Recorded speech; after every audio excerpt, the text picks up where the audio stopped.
and welcome to Lave Radio. Greetings and welcome to Lave Radio. Greetings, Commanders. Greetings, Commanders. The show that talks about the universe of Elite And the development of the computer game Elite 4, known as Elite Dangerous. and the fantastic Community that surrounds it. Broadcast from the Sidewinder and hosted by a vending machine technician.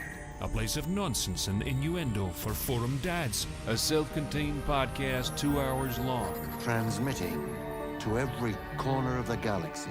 It's even louder than me. The hottest show this side of Dizzo. The name of the place, Lave Radio. Lave Radio. Lave Radio. Lave Radio. Radio.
Greetings, Commanders, and welcome to episode 494 of Lave Radio, the show about the universe of Elite and the fantastic community that surrounds it.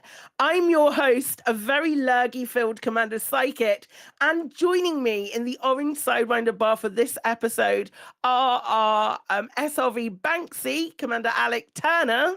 Hello, good evening, welcome. Our And all head that. of Hi, don't confuse me, it's too much. Our head of health and safety, Commander A Device, otherwise known as Ben Moss Woodward. Don't mind me, I'm just hiding in the Thargoid. As you do, there's always these little bits that you can do. Easy now. Colin is on Hollybobs. So you've got me for 2 weeks, providing that my voice holds up. I'm sure it will. But you might get croaky me for a couple of weeks. We also have I was about to say double fisting both tech What? and being here. Nice. Oh dear, nice. Psychic keeping it classy as ever. Keeping it classy. It's Chris Mark 4. Hello. Hello. Hello. Okay. If you can wish, you can join us live. The Chris Mark 4 is hanging out in game in open at the bar at Lave, but we've also got Ben Trying to stay alive at Indra. gently caressing Indra as it enters its death throes. Come and join us, come and say hello. If you can't get in game though, you can also join the Twitch chat channel, which you can access through laveradio.com/live, clicking on live chat, or via twitch.tv/lave radio. So I'm going to take a couple of big swigs of lemsip and also fill time by asking Alec, how have you been, mate? I've been all right. No lurgy for me, thankfully, yet. Although Chris did promise to give it to me at the lovely meetup. Good. Which yes, is an exciting prospect. What have I done? I went to the ECM venue. I realise I'm a bit early. I'm about a month too early, but I went to the ECM venue in Reading because I'm doing my Subtle Mob audio thing, and I wanted to pace out some stuff. There's some bits in the the audio I've done where it's like, you should be going back to the stage at this point, and then a certain amount of time later I say, right, you should be back at the stage now, and I decided, I got nervous about my timings being off, so I went, and thank God I did, because I was nowhere near back to the stage when I said in the recording you should be back at the stage by now, and I didn't want everyone having to break into a run, so I've had to rejig my entire recording. But to me it was a useful exercise, and then I had a coffee and I played Deer or Log in the garden, which was will mean not very much to most of our viewers, but Dear or log. Dear or dear log. log amused me greatly. Not 1 one to month. steal away from the main event, but I think that will be the main event this year, won't It's it? it's the most important thing that we play on the Friday night. Is Yeah. Dear or log. Other than that, I have finally started playing Cyberpunk. Hey. No spoilers, but I've got to. I think it's called Act 2. What can I say? I have been introduced to Johnny Silverhand. Let's not say any more, but you Amazing. will know what. Is that Keanu Reeves? It That is certainly very is. I thought it was. Keanu Reeves. Interesting. Yeah, interesting Cyberpunk. I've got all my lovely graphic settings up to the max, so it looks lovely. I had an initial issue with, there's some training scenario things. Mhm. So for some reason, I just could not get the dodge mechanic to work. So I basically spent, and the thing is, there didn't seem to be any way of quitting out of that bit of the on foot sort of punching. What's the word for on foot combat when you're not using guns? There's a Melee. word that's elusive. Melee? Melee, that's the Melee. one. So I was doing the melee training, and I was getting punched in the face for 20 minutes, completely failing to do the dodge thing. I had to get 3 of 3 dodges to move on to the next bit of the training scenario. I just couldn't work out how the hell dodge worked. So in the end, you remember that old, there's an old arcade game called Olympics or something, and you had to just hammer the keys very quickly to run quickly. Meep. Yeah, something. So I basically just did that on my keyboard, and then just randomly, occasionally, it would go, "You have dodged," and I did it 3 times, and then I shall never ever dodge again in Cyberpunk. Yeah. Yeah. Trust me, you will Yeah. never need to. Good. I didn't once. I did it in that scenario and then Right. did Do the not dodge boxing? again once. Yeah, it just didn't work. It's something Yeah, about. I did do the boxing, but that's just like a series of side missions.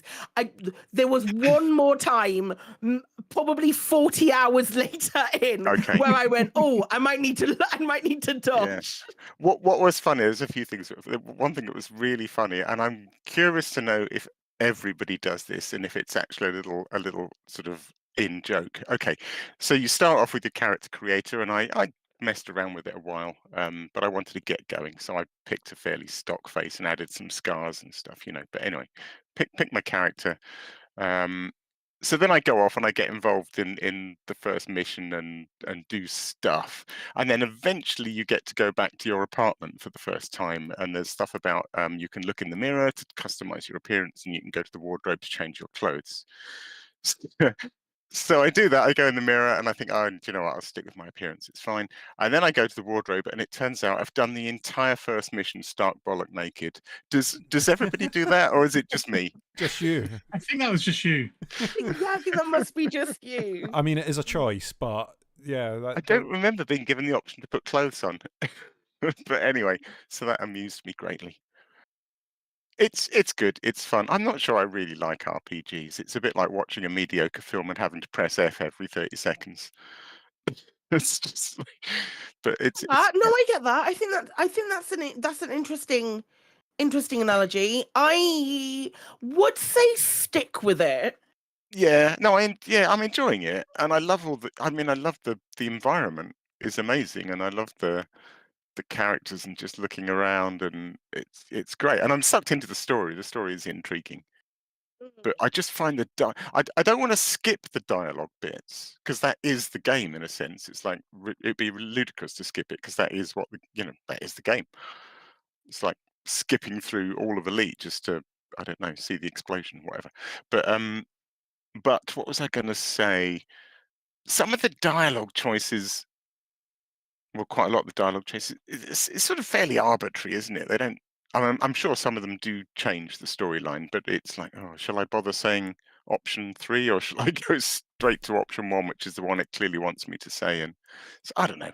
It depends. I mean, you can avoid a bit of combat and everything by sort of sweet talking people and doing bits and pieces. There's little sort of different paths that you can do, or there's not wanting to spoil stuff. There's characters that appear later on and stuff as well. So sure. I'm absolutely gonna play it through. I am really enjoying it. Some And of it looks wonderful, but some of it is the difference between having a dildo battering thing and not having a dildo battering God, thing. that made me laugh. So I decided to turned to try and find an online tutorial, and I saw loads of video guides, but I couldn't be asked to watch any of them. And I found a really good written kind of beginner's guide, which had all sorts of stuff I didn't know. So we've talked in the past about people playing bad guys in games, for example, when that's not their natural character. So I find it quite hard to be a bad person. So I'm reading this guide, and it's going, if you see money and stuff lying around, just take it. And I was like, oh, really? I didn't realize that. I thought the cops had come after me. So I'd been ignoring all the money lying around and stuff like that. Because so I need to be a lot badder, I think, to really get into this game. I'm no saint, clearly, and I need to play it accordingly. What starting choice did you make, Alex? Sorry. The guy that lives out of town. What are they? The nomads or something like that? That kind of appealed. That's the one that I like. Yeah. I didn't see myself as some Johnny Wanker Banker city guy, and I didn't see myself as some gangland. Yeah, corporate stooge is the one that I've not quite done yet. I do too much corporate stooging in my real life. I haven't done that. The outsider who comes in from out of town and seemed to fit quite nicely. It's Fair good. enough. It's good. And then in-game, I should talk about in-game slightly. So because it was quite fun. I have been, the first 4 Titans, I've been attacking with an AX multi-cannon, which is all I had, and I just slapped it on, and it kind of works fine, and it gets me my 2 million. But it's not brilliant. So I decided I would go and re-outfit my Titan ship a bit. So first thing I did is I had a Guardian. I've got a Guardian frameshift booster on it. Because, Titans and things, they're all over the place, and I haven't got a fleet carrier, and there's a lot of traveling backs and forwards. So there. So yeah, I went to Ramtar to engineer my Guardian FSD with this new thing that's been that now all you can get Guardian resistance for all your stuff, and it works on the FSD, which is cool. So my FSD no longer melts. My FSD booster. Then I had to go farming for military superconductors because I wanted to unlock the Sirius AX missiles, which was fun with SEO. God, HGE farming with SEO is just amazing. Yeah, it really is. It's really good. So yeah, I just did the quick Google, go to an allied system that's in war or civil war, and then just farm HGEs, and yeah, got a bunch of military superconductors, unlocked my Sirius AX missiles, and then went Titan bombing with the AX missiles. And they're great. Yeah, they are better than the multi-cannon. Mm-hmm. So I shall stick with that for the remaining 3, I think.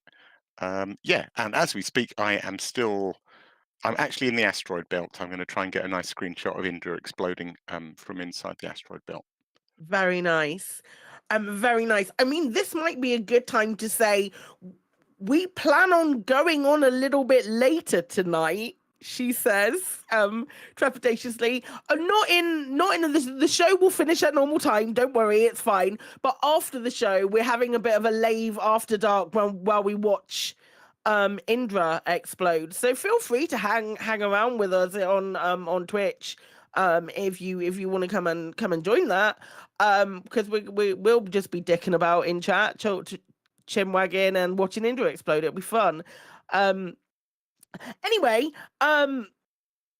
Chris Mark 4, how you doing, my lovely? What have you been up to? I'm doing all right, pal. I'm doing all right. I've been away the last couple of weeks, busy working the previous week, and last week was away on holidays. On my holidays, I went to Norfolk, went to a place called Cromer, to be by the seaside and to enjoy some sunshine and ice cream and Cromer crab and wander about. So yeah, it was doing a bit of exploring and enjoy myself down there. And now back to the usual. so quick do holidays go that you just suddenly settle back into the usual routine again. But yeah, it was nice to be away for a little bit. In game, I decided. Can I interrupt you very quickly and give you? I'd love to ask like the important question that we all want to know, and by we, I definitely just mean I. Did you go to the zoo? I didn't go to the zoo. I didn't get the chance to go to the zoo. I'm sorry. Fuck's sake, Chris. I'm like, sorry. There's been multiple DMs where I've been like, you should go to the zoo. Go to the zoo. They might have had alpacas. I know, it would have been a good opportunity, wouldn't it? I didn't get the It chance would to have go been to the such a zoo. good opportunity. They had tapirs, I knew that much. I went and I saw, I did a couple of National Trust places, and I also decided to drop in on Royalty, because we were down near Sandringham. So we decided to drop in on Royalty and just check how things were going in there. So that was a bit of what we did, plus lots of sort of beachfronts and bits and pieces. I enjoyed lots of pun names on beach huts while I was down there. People very creative with the name of the beach hut. You could tell the people that were having fun with the beach hut and the folk next door that just had a number on their beach hut, and they were like, no, we're not taking part in any fun. We're just here to be in our beach hut in the rain. No fun for you, sir. Yeah, it's like, no, we're not here to make fun for everyone else to enjoy as they walk along the prom. We don't get beach huts that much in Scotland. It's a novelty. I don't know why England has beach huts and Scotland decided no to the beach hut. Because if there's a place that needs a roof and an indoors by a beachfront, I would say it's Scotland. Meanwhile, down south... See, Chris, you're making the weird mistake that in Scotland we actually want to go to the beach. Yeah, that's maybe a good point. Maybe the sensible thing is just not to be at the beach in the first place, therefore no need for the beach hut. Yeah, okay. He says, thinking the last thing he actually did in Scotland was probably walk along the promenade in Aberdeen. Along the promenade at Aberdeen Beach. I think also aren't beach huts is where you get changed into your stripy knitted swimming costume. You think that some people, now mostly old people, but I know like some people are very into sitting just opening the doors of their beach hut and sitting just outside their beach hut where there is, I believe, some beach huts also have like an electricity feed, and then they make themselves teas and coffees, as is the British thing to do in the heat. Sounds great. Sit outside in the heat and have a cup of tea. Yeah, I mean, in a biscuit. I was chatting to a lovely couple that ran a local brewery, a local microbrewery. They only do a couple of hours a day where people can come in, see the microbrewery, buy beer, and then they go off and enjoy the sunset in their beach hut with some of the bottles from their brewery. That's their way of using the beach hut. And I'm like, you two have got it sorted. Yeah, that sounds all right. That sounds all right. I was like, why has no one else come up with this idea? What have you been up to in game, Chris, before I rudely interrupted you about zoos? Oh, no, it made perfect sense. What I've been doing in game, I have decided to go Titan bombing for a little bit. Woohoo! Woo! I managed to actually get to this Titan for a change. I think this is my second one that I've managed to actually get some pew-pews on. So yeah, I decided to go a bit of Titan bombing yesterday because I came back from work and I was like, oh my god, I've still got a chance. The time is nigh. So I went off and I managed to do that. I had a bit of mixed success, which maybe we'll talk about later on, but sort of mixed rewards depending on how I logged in and bits and pieces, which I thought was a bit odd. Also, I'm not very good at the game, so it always takes me at least one run where I die almost before I get to the Titan. And then I've got to do a second run in order to get an actual run at the Titan. Yeah, the second one where you remember to eject your caustic sink and you remember not to ram every single caustic generator between you and the Titan. Yeah, I've just decided that I'm a minesweeper. As far as that's concerned, that's my special skill. I just do it where it's like one time to learn how to not mistime the the blast pulse. The pulse, yeah. So one time where I will mistime that and get pushed back all the way to outside the cloud again, get back through. By that time I'm about 50% hull, then I boop into a couple of things, then all the missiles pretty much get me, and I might get one little run at the heat sink before I'm dead. And then the next time I'm normally a little bit better. But yeah, no, I did a bit of that yesterday. Managed to definitely get my sticker for this one, so happy about that. That's been my time in game. I've not done much else. Awesome. Ben, how you doing, mate? Yeah, I'm doing good. My time's been awfully similar, except shittier than Chris's because I didn't go on holiday. But no, I've like Chris. I got back the other night, and I was like, Indra's not dead. I can get in there. And then, like Chris, I proceeded to die as I remembered how to actually penetrate the fields. And like Chris, again, I was noticing wildly fluctuating payouts. A lot lower than Chris Five's. Because I was doing everything in open, and I was averaging between 100 and maybe just under the million credit mark. Whereas I know your Chris was saying he was getting 4 or 5 million. Mm-hmm. Yeah, 100 And in its weakened state. That's really low. Really low. yeah, it might be something I was doing.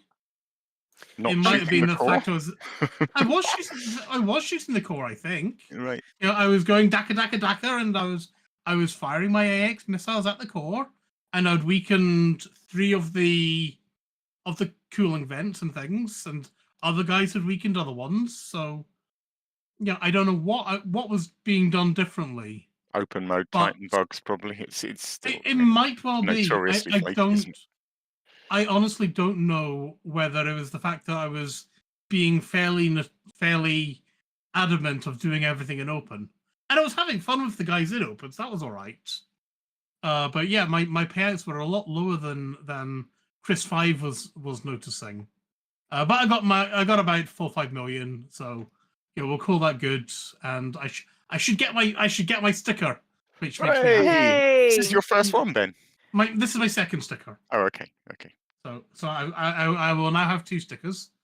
I also, thanks to the Steam sale, today I discovered a single player game that is like,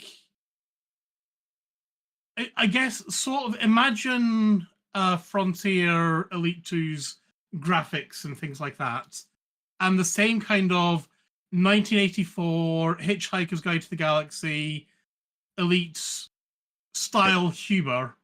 Yeah. And on a small single player campaign. Apparently the total gameplay time is only about 5 hours. But I mean, I don't hate that. No, it's like 4 or 5 quid in the Steam sale. It plays very nicely on both Steam Deck and on your PC with or without a gamepad. And the very first mission is inviting you to go and get a crumpet. Amazing. What's it called, Ben? This game is called Liberation, and for the sake of a couple of Greg sausage rolls, it's well worth it. For the sake of a couple of Greg sausage rolls, what a comparison! I think it's a very apt comparison. Sure. One I'm sure many of our listeners can relate to. Indeed. Yeah, so yeah, that seems that I've only played it for about half an hour or so. It seems a lot of fun. I'm enjoying the humor of it so far. I did have to go and, I was talking to the developer who's very, very responsive. He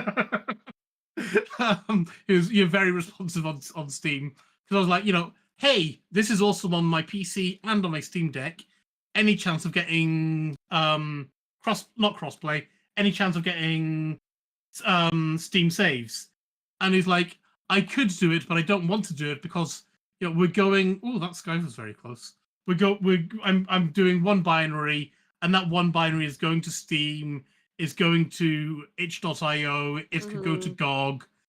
It could go to all this place, and I'm just one guy not wanting to release and have multiple pipelines. It's just a little guy. Yeah, and I can get and I can respect that, but that one file is just a JSON file, and you can easily copy and paste it between whatever you want to. So it's not automagic, but it can be made automagic using things like Google Drive and links. Say the phrase, Ben. So say the phrase. You've got to say the actual okay, phrase for them to call bingo.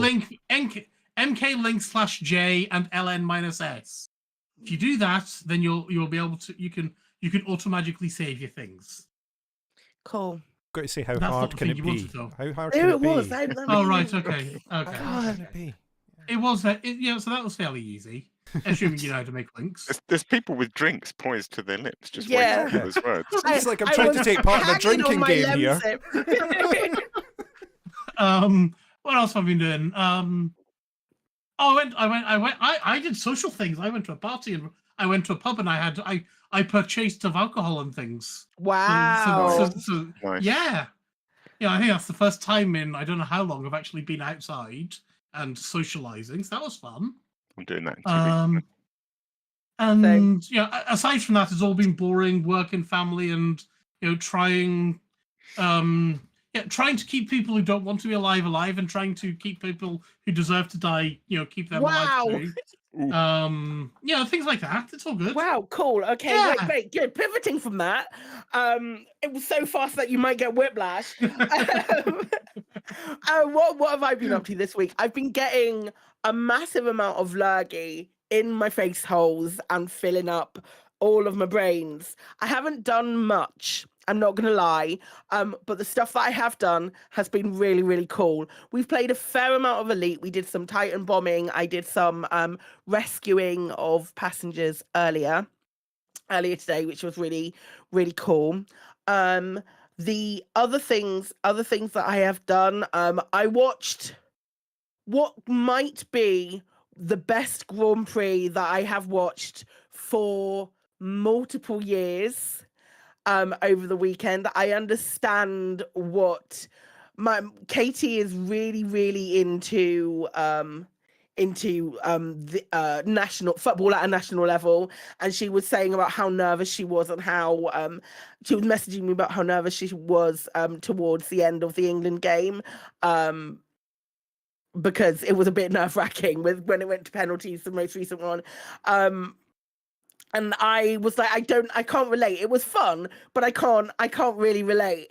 And then Sunday happened with the Grand Prix, and it was the most nail-biting thing I've ever watched. I was so excited by it. It brought back all of those really, really cool things that I loved. I remember loving so much when I first started watching the Grand Prix multiple years. When I started watching the Grand Prix, I watched that it was like probably a year later I watched Senna crash. Like we're talking a really, really for me, a really long time ago, and it was a beautiful thing to enjoy the Grand Prix as much as I did, and not just sit there and expect Max Verstappen to win. I think that's just my MO. Is like, oh, I'm more interested to see who comes second rather than who wins, and it was nail biting. I was on the edge of my seat and it was just brilliant. I was so excited about it. But other than that, I'm really sick.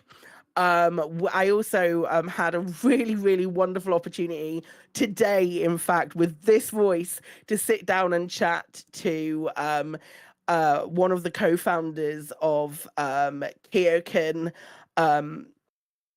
Interactive, who made the Deliverers series of games, so Deliverers the Moon, Deliverers Mars, and currently have a Kickstarter out for Deliverers, Deliverers Home, which is in its last couple of hours. I say last 50 or so hours, and we had a lovely chat, and I'm so proud of what I managed to achieve with that interview, and it reminded me about how much I love talking to people and asking them questions. So it rekindled something in me today, I should say. So I'm currently absolutely riding a high, but I feel utterly shit. Wow. But I haven't had a problem with the Titans at all. The funny thing was, I say I haven't a problem with the Titans. I flew in, I rescued loads of people the first time and then returned them to the rescue ship, and it was great. And then the second time, could I get to Indra to get them? Could I buggery? It was not a good time. I was trying to work, but every time I alt-tab to see what you were up to, you seem to be committing suicide every It was 5 so minutes. annoying. It was so friggin' annoying.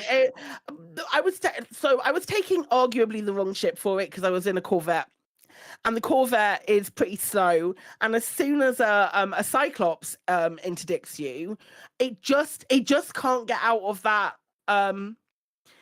Your thingy's like delayed by a maximum of 30, whatever it says in the top right corner, which I can never remember. I just remember what the number is, and I'm like, shit.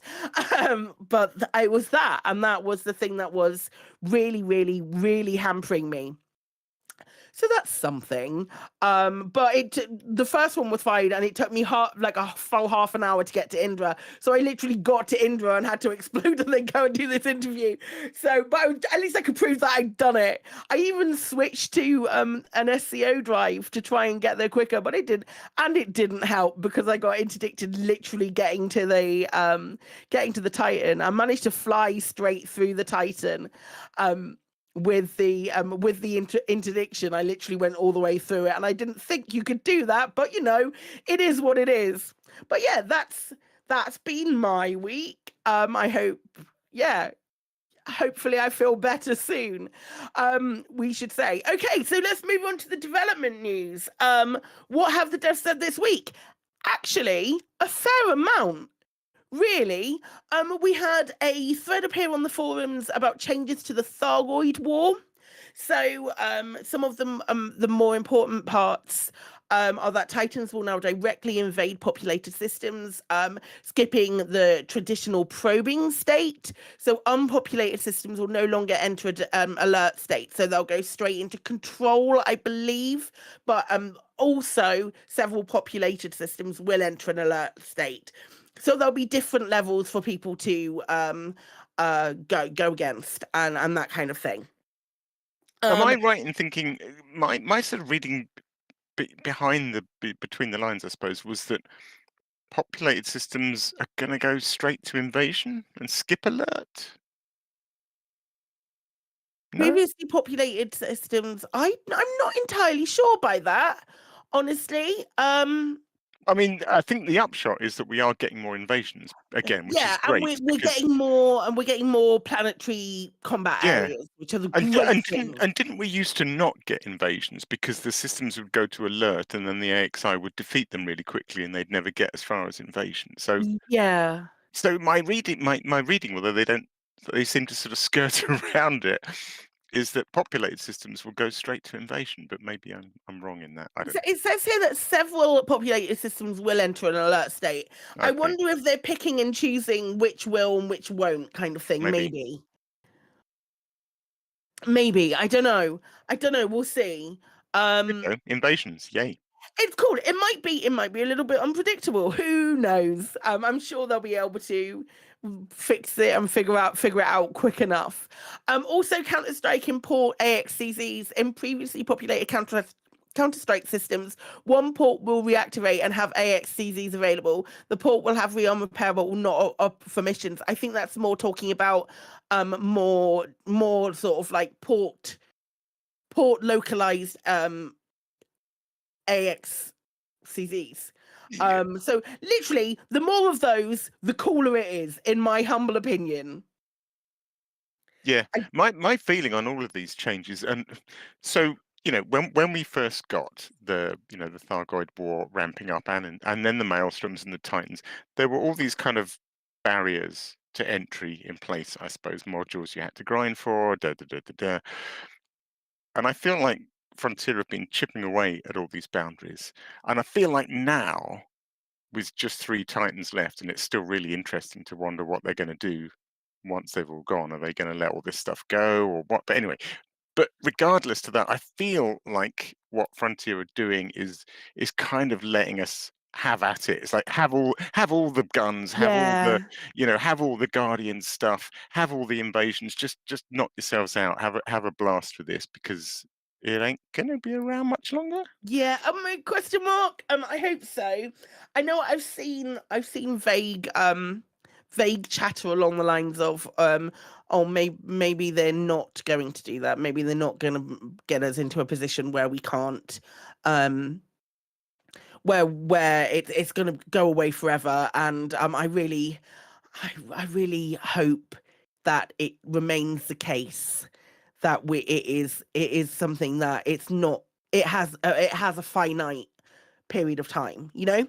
I'd kind of like for them to try and retain some of the gameplay. I know I've sort of mentioned it before, but almost like either another Titan coming in, or just when we're about to get the final Titan, it bravely does what I normally do and runs away and sort of sets itself up in a corner somewhere, and you just have this permanently bouncing in and out Titan, so you can still do a bit of the gameplay, a bit of the Fargoid gameplay in it.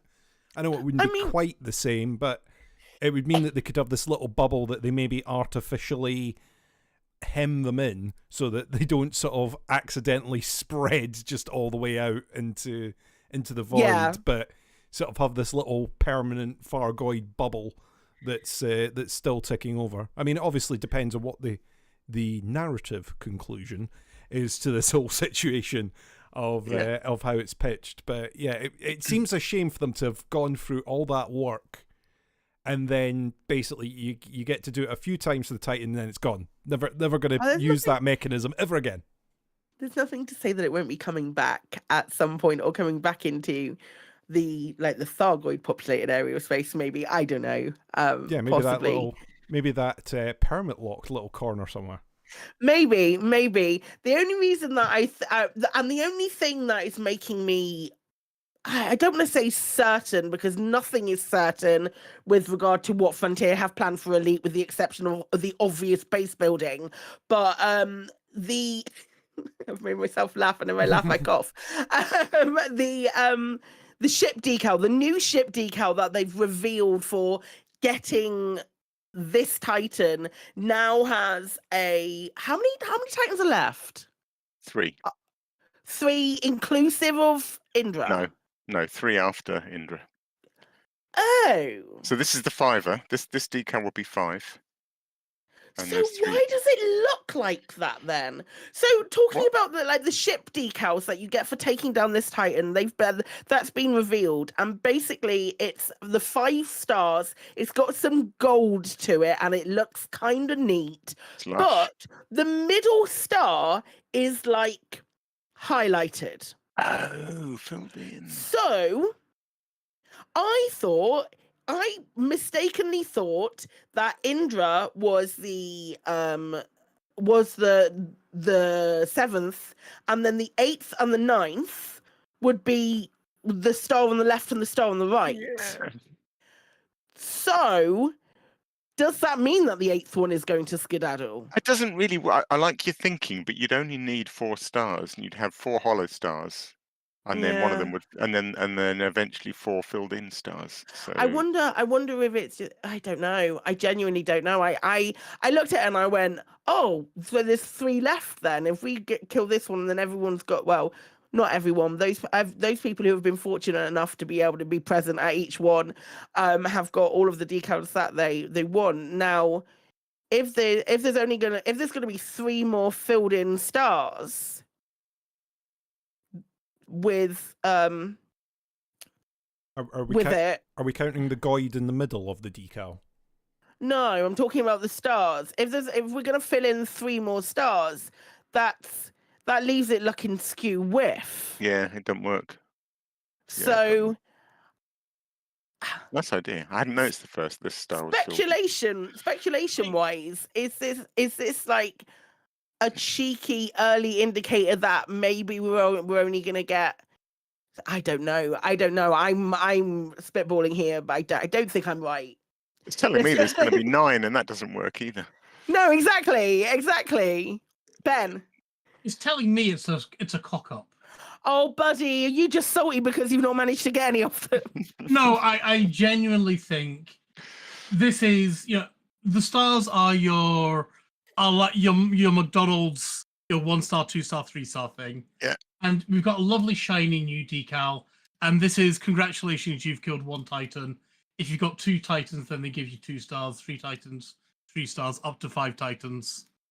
I don't think this is the 5th out of 8 or 9 Titans. It's just, this is what you'd get for killing 1 Titan. What? It's not though.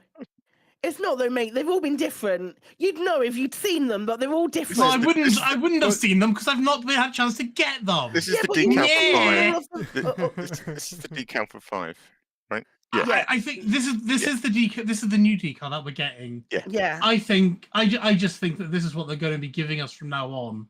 No. And it's no, the all of them stars have are been the different. stars.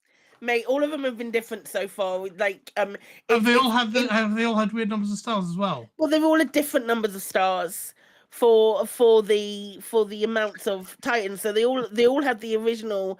Every time that you were present That was 1, 2, 3, and got 4, you got a new Thargoid, you'd get another star, like another notch to your belt. But now this one's filled in, and I'm just confused by the fact that it's filled in and what it's. Somewhere at Frontier, there's 2 designers, and one of them saying to the other, "I told you shouldn't have filled that star in." It's confused people now. It's confused Clare in her addled state. That's all it's done. Also, we've had the ship kit revealed as well, and it's a really cool one. It's the first one. Like, I've never really liked these ship kits with bits of Thargoids all over them. I mean, some of them look great, but this one looks awesome. I actually genuinely want this one. It looks incredible. It's like is that blue in it? Am I looking at that? Yeah. So it's got blue on the fins, bits. like teal and silver. I'd never realised how much I wanted that colour combination. Oh, it's blue and silver. It's blue and silver. Blue and silver is a colour combination that I can really go for. That's probably why I saw it and recognised it. Oh no, yeah, that's really nice. I'm quite looking forward to getting that. Got lots of frills on it. It is it. beautiful. Very, very much frills. Yeah, that tail fin is enormous. It's like the size of a blooming Sidewinder, at least. It's a beauty. It looks it's really nice. I think Tim Man in chat, Tim Man UK is saying in chat that the blue bits glow when the hard points deploy, and I am all over that shit now. Holy crap, that sounds really good. I might have to start taking Dr. Bev out to fight people.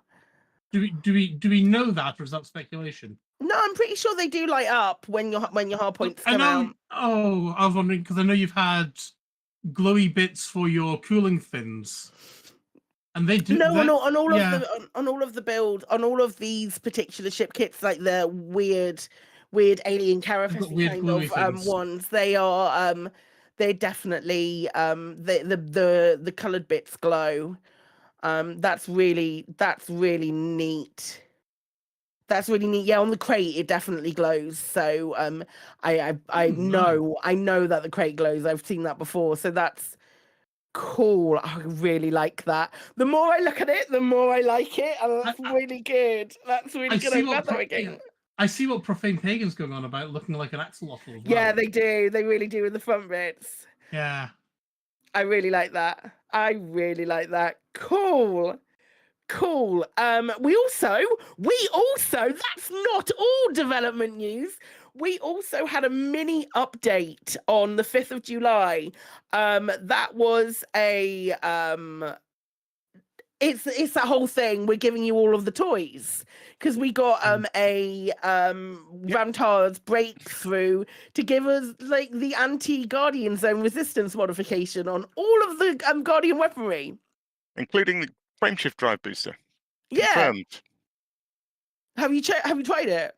Yeah, that's what I was saying. I did in game. Yes, sorry, yeah, no, you were. Yeah. Sorry, I'm sorry I'm addled and I totally forgot what you said. My apologies. Oh, that's really cool then. Including the frameshift drive booster, including stuff like I wonder how good ghost cannons are on the Thargoid vent. Interesting. What else do people use? They use is it hull reinforcements or shield reinforcements? I think those are quite. You mean hull and module? Guardian module reinforcements, I think. Yeah. Because one of them doesn't have a thingy value. It doesn't have a what's it called? my brain's not going to get there, but it doesn't have a value which you can reduce with impacts of hitting. Right. Fucking hell. Well, you Damage. can't engineer Damage. stuff, can you? Integrity. It doesn't have one of them doesn't have integrity, and that is the that's the No, I important can't thing. say that. One of them doesn't. Doesn't have any integrity whatsoever. One of them doesn't have integrity, and it puts fake people onto brochures and puts them through people's houses. That's what that means. Yeah, and they also say that they've reduced the maximum number of Goid ships within a Titan instance. I don't believe them. I call bullshit on that. I call very much bullshit on that, because at one point I saw 5 swarms out after this that had happened when I was attacking Indra the other day, and I call full bullshit. It wasn't not true. I don't believe it, Frontier. Switch those numbers, move that slider a little bit more, Ray.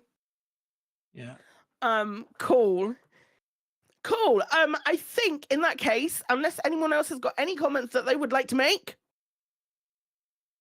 we will move on to community news. And now to the community coroner.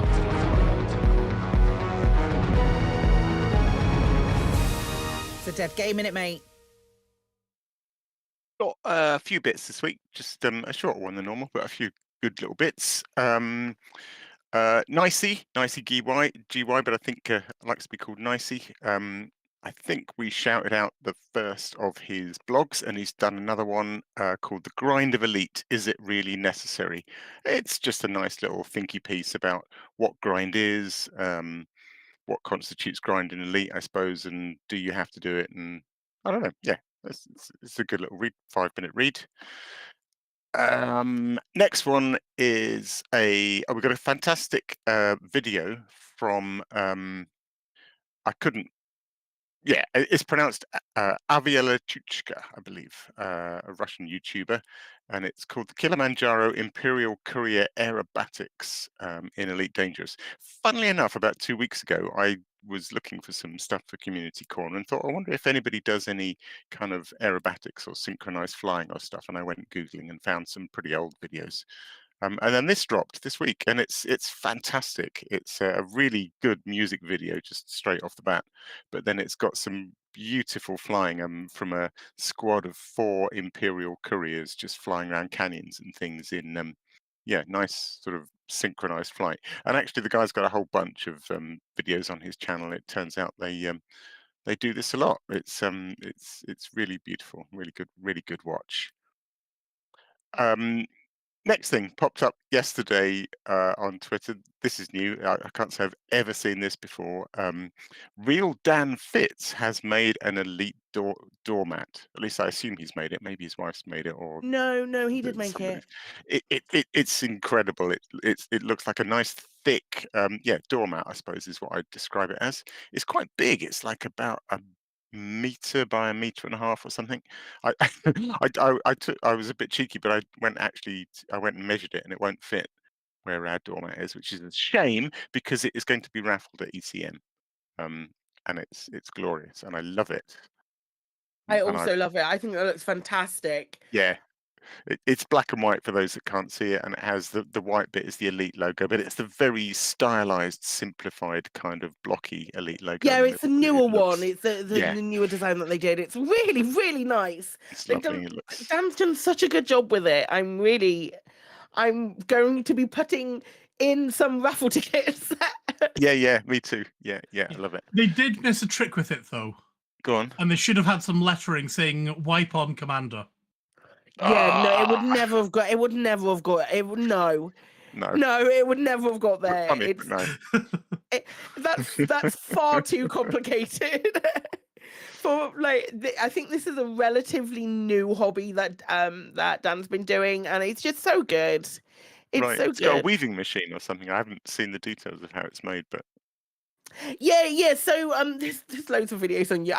This is the kind of thing I'm going to excel in explaining this. But you have you strap like this piece of material.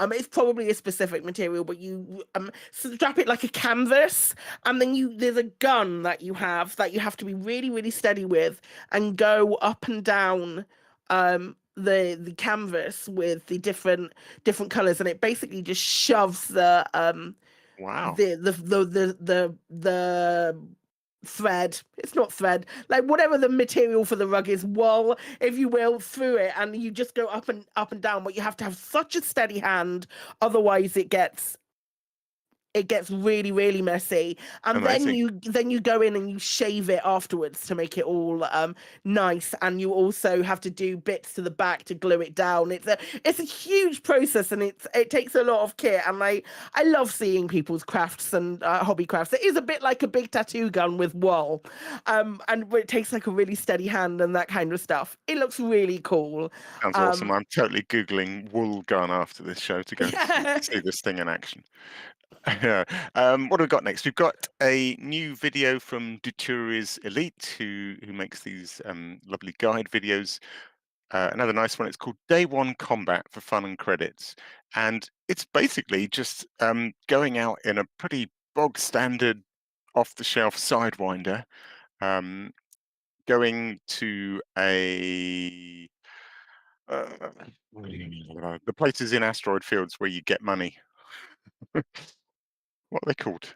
They come in different flavors, high and I've completely like blanked on the name. Hazred stones. That's it. Yeah, not Hazres, but going to a high resource extraction site in a Sidewinder and basically glomming onto the end of a cop kill and getting the credits for it.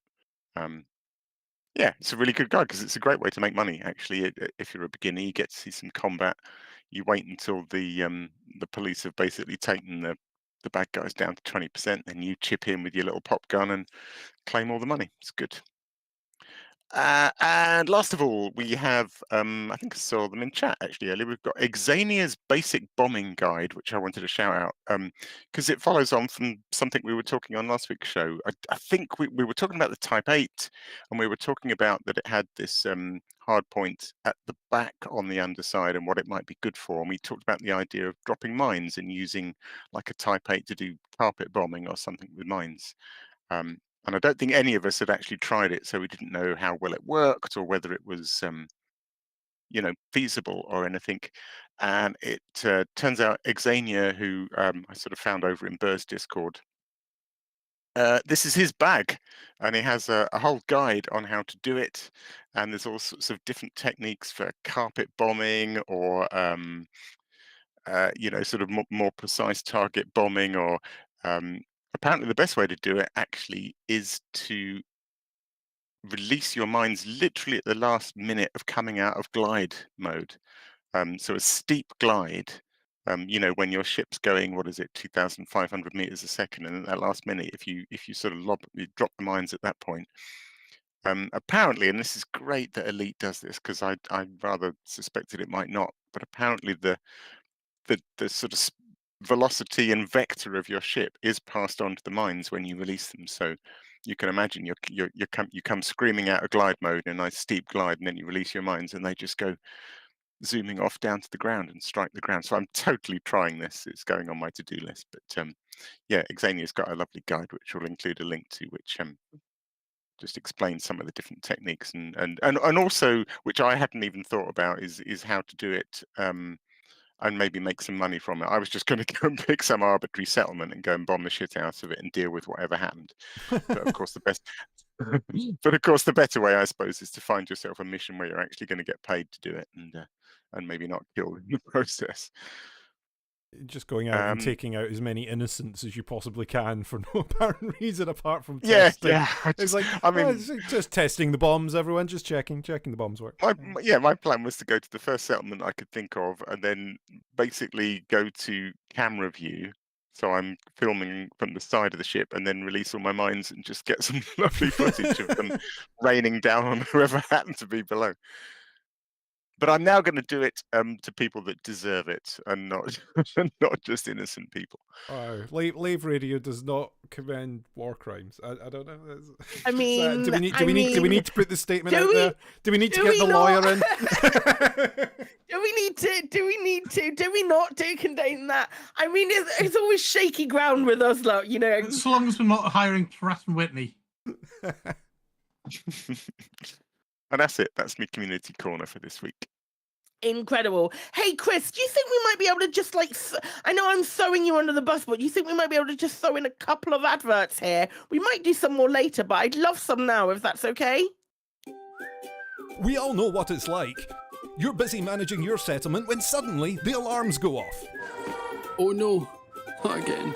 That's right. A commander with a Federation naval rank of Admiral, an Imperial King no less, has landed in a ship worth over 100 million credits and is killing all your staff, while they look around for a 10 credit adhesive to glue an upgraded scope to their 100,000 credit assault rifle. They fly away with their super glue and you're left with a problem. How are you going to get your agricultural plant back up and running? How am I going to get my plant up and running? How are you going to find staff at short notice? How am I going to find staff at short notice? How are you going to deal with all those bodies? There's bodies everywhere, and they've stained the carpet. Wonder no longer. Call Aries Crime Scene Cleanup Services. Hello, I'm Harry from Harry's Mine. After a sudden increase in robberies and murders by commanders since 3307, I've gained valuable expertise in cleaning up bodies, recruiting new staff and restocking stationary lockers. Now you can benefit from my experience by signing up to our Crime Scene Cleanup Service subscription plan. That's right. For only a small monthly fee, when your settlement alarms are activated, our rapid response cleanup crew will be dispatched, along with our patented Cadaver Scoop 150. The Cadaver Scoop 150 can be mounted to surface reconnaissance vehicles and skimmers to make tidying up your settlement a breeze. Wow, the bodies are gone. Our recruitment team has potential new employees on standby across the galaxy, ready to fill your vacant roles in security, logistics, administration, processing, and more. My plant's operational again. Thanks, Aries Crime Scenes Cleanup Services. Aries Crime Scene Cleanup Services. We'll have your settlement as good as new before the next ship arrives. Cadaver Scoop 150 disposal bags sold separately. Dreams. Humanity's dreams. The hope to live among the stars. From early times, we've gazed up to the heavens and wondered if one day we could travel there. Maybe even live there. The Brewer Corporation has made this dream a reality, constructing intricate cathedrals of metal, circling numerous planets across thousands of systems in our human bubble. Why stay rooted in a gravity well when you can be free in orbit, free to dream, free to live, and one day to become a commander and be free to blaze your own trail. Brewer Corporation, the first step into the unknown. Come join us. Be free. New from Azimuth Biotech, it's Tickle Me Thargoid. Tickle Me Thargoid is fun for all the family. Teach your little anti-Xeno commander the difference between an Orthrus and a Cyclops, a Basilisk and a Medusa. Count the hearts. 1, 2, 3, 4. It's a Cyclops. Teach them their weakness and how to exploit them. Now rip out the hearts. One by one. I don't want to. Do it. Using the tool. Do it. Now stomp on its face. Smash its face in. I've got them.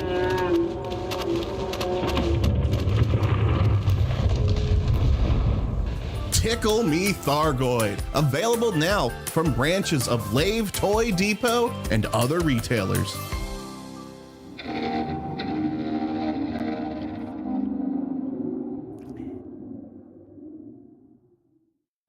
thank you so much for bearing with me while I hacked up a lung right there. Moving on to the in-game events. What's happened this week? Well, we've also had Galnet articles. What is going on? Yeah. Oh my gosh. On the 5th of July, we had our usual the assault on Indra, which basically was our usual, hey, lads, you want to get involved with Indra, mate? That happened. Which went really slowly. Can we like I know it's been a busy weekend in both the UK and the US, but it went really slowly. Yeah, For it did at first, didn't it? And then somebody said it because when I was looking, I was thinking it was going to be lucky to go down before this Thursday, and then Yeah. it seems to have sped up today or yesterday. There was a concentrated push on it. It was showing constantly at between 5 and 10% an hour on any given heart for a specific period of time, and then it shot up to like nearly 45%, 45% an hour. So I think there was like a full yesterday, at least there was a massive concentrated effort that came in right towards the end of the end of the day or the end of that period, just like, hey, can we just get this done? I don't know whether it was due to maybe the 4th of July weekend, the fact that we had an election and then lots of other things over the weekend as well. Mecca made a video about it, actually. Of course he did, which excuse me, which I thought made quite an interesting point, actually, that looking at some of the figures that you can get from DCOH and other places, I think one of the reasons why it was slower at the weekend than people suspected was that because of all the new invasions. So a lot of players were having fun. Oh yeah, At maybe. the invasion sites rather than doing Titan Bomb, which is our fourth, and it's getting a bit repetitive. I mean, it's a good game loop, but I think with invasions coming back, I think a lot of people are like, "Oh, I'm going to go and do that because that's more fun." Possibly. I think someone mentioned that it was the first time that they'd seen a Thursday tick come through and the traffic on Inara to the spot go down rather than up on that day. Ben. Can I just thank everybody for being slackers, because that allowed Chris and I to actually Yes. get to it. So thank you, guys. Thank you for your lethargy and your interest in other areas. We appreciate you enjoying other aspects of the game. I mean, what I would say is don't lie back for too long and assume that me and Ben are going to get the Titan for you, all right? Because, you know... You're only two men. We're only two men. It's very nice for us to get the stickers and stuff, but you know we can't do it all ourselves, guys. It's a team. It's a team effort. But no, I mean I think you're probably right, Psyche. I think it's been just a right combination of events and things all taking place at the same time that have slowed down the progress on this one. I don't know if some of the reward stuff that Ben and I were having were impacting that as well. You know, if it's only registering a certain amount coming back to the player, presumably that's also an amount of damage that's being done. Yeah. So I don't know if that's correlated in any way, and that's maybe why it's been slower. You know, I did a few runs in open and was getting rewards of about 200,000 a couple of times, doing one run. And then went into a private group and was flying about with Little Bigian and immediately got over 2 mil in a run. And I've hit the same amount of events and, you know, I think I was on target for about the same amount of time, you know. It was like maybe it's either that I was just super more proficient by run number 4, but yeah, I was suddenly getting, you know, an actual reward. I got my 2 mil in one run rather than what I'd been doing up until that point. But it could be just out of interest, Chris. Did you try solo? My first run that I did was in solo, but that was my unsuccessful arriving with 50% hull run. So I'm not gonna count that one. But I did not get as much in that first solo run either. But I'm probably putting it more down to that solo run being an absolute disaster. A comedy of errors. I tried a couple of solos, and I mean, admittedly, I was also still learning, and I wasn't maybe as Chris. I think I see Chris 5 getting shot at here. Sorry, getting distracted. Whilst I saw, whilst it was my first one, and I was remembering / learning, and trying my build and things like that, it did feel like even in solo I wasn't getting a lot. So I'm intrigued if there's something about being in private group that dials the levels up or something. I don't know. I want to try this with the next one if I get a chance. It's definitely directly proportional to the amount of vents that you get.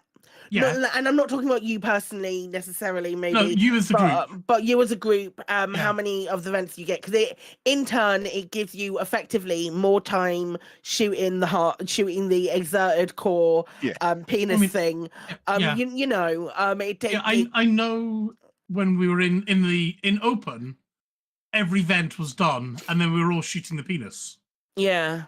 When I was in solo, I can easily do 3, and if I push, I can do 4, and then nip round, and I'll hopefully get round and get a face full, get a face full in time to unload everything on it.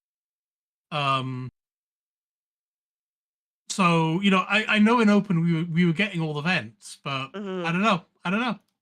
Yeah, interesting. It may be absolutely anecdotal. The thing is, it's difficult to get the numbers, isn't it? Because you're like, oh, how much was I on target? How much was I not? What parts of my ship were malfunctioning at the time that I was firing? How many vents? Or I can't work out the math. It was either working perfectly or broken. My favourite is forget to change fire group and then pummel the vent, the core with nanite torpedoes. Yes, yeah. By the way, Diana Rigg is asking us to call it the lipstick. You can't tell me what to do. You're not the boss of me. Sorry, Diana, I did try.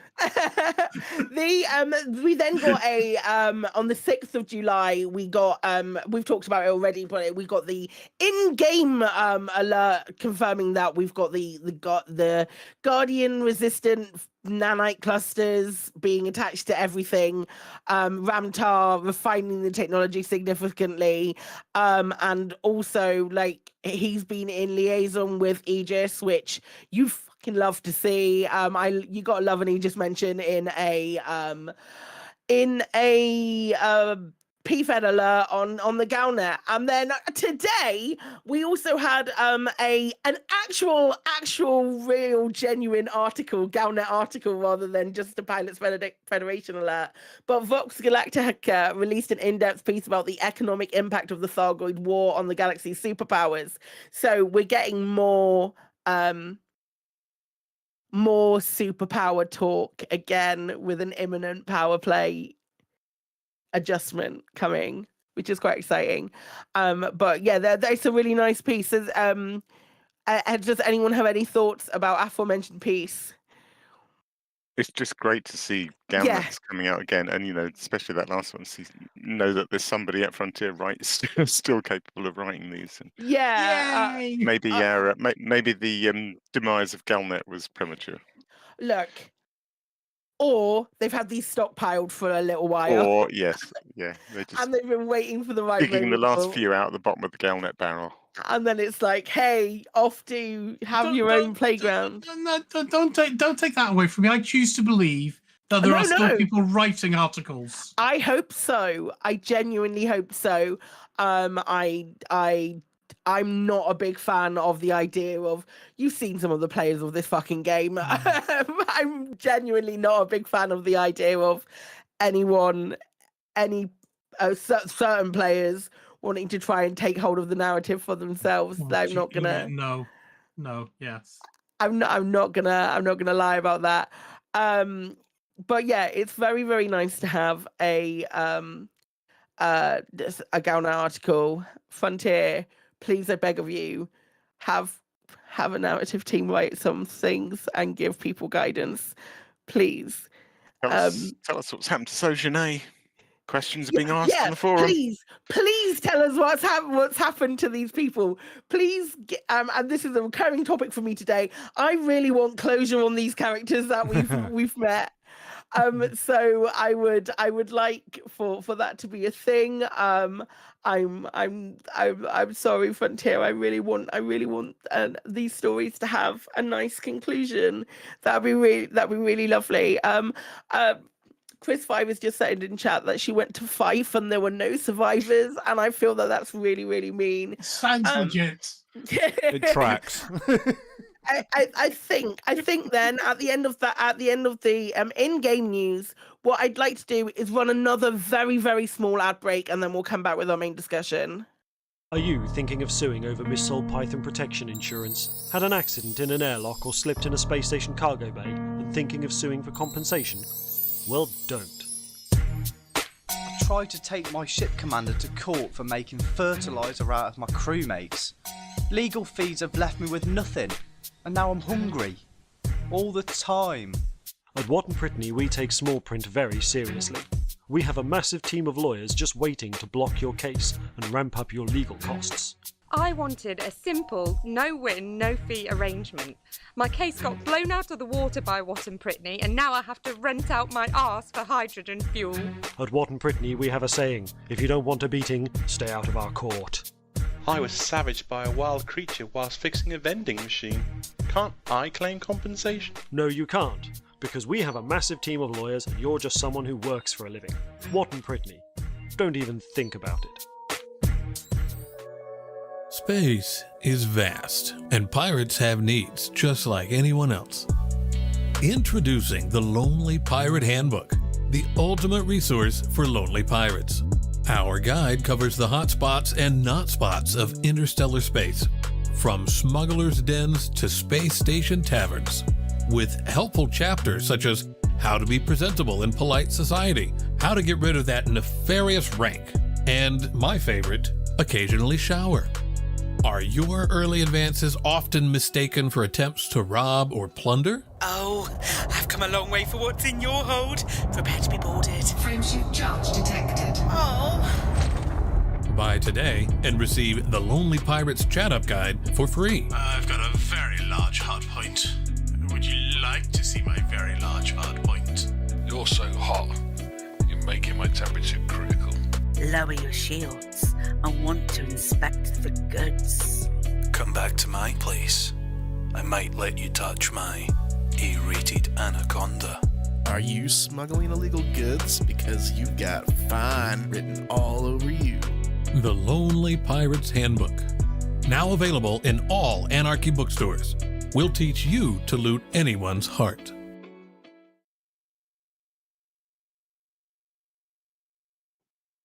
In which case, hi folks, welcome back. We are moving on to our main discussion now.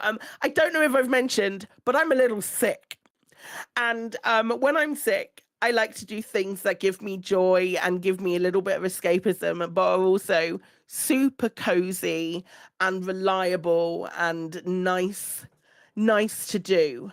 And so it got me thinking. And it was a question that we passed out as part of our question of the week, but also the boys haven't answered this question, so I want to get the information from them as well. What are your cozy go-to reliable things to do in Elite Dangerous? If you're just wanting to get on and have a cozy, nice time playing Elite, what is your thing of choice to do? And I'll start with Alec with this one. Okay, so I would say, I think, I think what I'm going to go for on this, there's all sorts of things over the years that I've enjoyed. What I really like at the moment is kind of exobiology, I suppose. This is going to raise questions, I suspect. I actually quite like looking for the plants. I mean, getting down and doing the scanning is all very well, but there's quite a lot of getting in and out of SRVs or getting in and out of ships and stuff. And what I quite like getting distracted by is just drifting over a beautiful planet surface, sort of, I suppose, looking for plants, looking for some bacteria or something.